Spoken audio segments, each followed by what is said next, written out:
পীরগঞ্জ উচ্চ বিদ্যালয়ের দুয়ারে সরকার শিবির আয়োজিত হলো। সরকারি পরিষেবা প্রদান করতে শিবিরে সরকারি কর্মীরা উপস্থিত রয়েছেন। রতুয়া ২ ব্লকের পীরগঞ্জ অঞ্চল এলাকার মানুষকে সরকারি পরিষেবা দিতে ব্লক প্রশাসনের উদ্যোগে শিবির আয়োজিত হচ্ছে বৃহস্পতিবার। শিবির পরিদর্শন করতে পৌঁছায় রতুয়া ২ ব্লক বিডিও শেখর শেরপা, সঙ্গে ছিলেন যুগ্ম বিডিও কল্যাণ আশিস দাস সহ প্রশাসনিক কর্তারা। বিভিন্ন প্রান্তের মানুষ এই শিবিরে সরকারি পরিষেবা নিতে হাজির হয়েছেন। বিভিন্ন প্রকল্পের সঙ্গে যুক্ত হতে প্রয়োজনীয় কাজকর্ম করা হচ্ছে শিবিরের মধ্যে দিয়ে।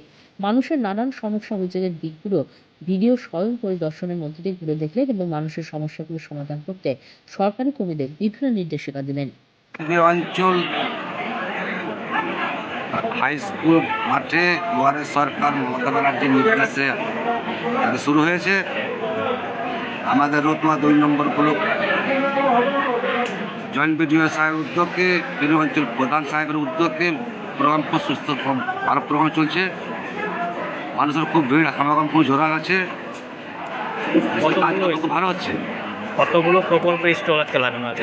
৩৬টাই প্রকল্প স্টল লাগা আছে।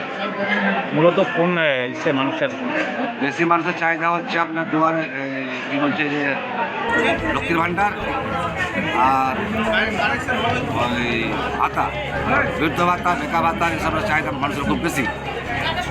অঞ্চলের পক্ষ থেকে আবেদন রাখছি সবাই এই অঞ্চলের মানুষ উদ্যোগ নিয়ে সবাই আবার কাজগুলো উঠে নেয়, আবার কাজগুলো করে নেয়।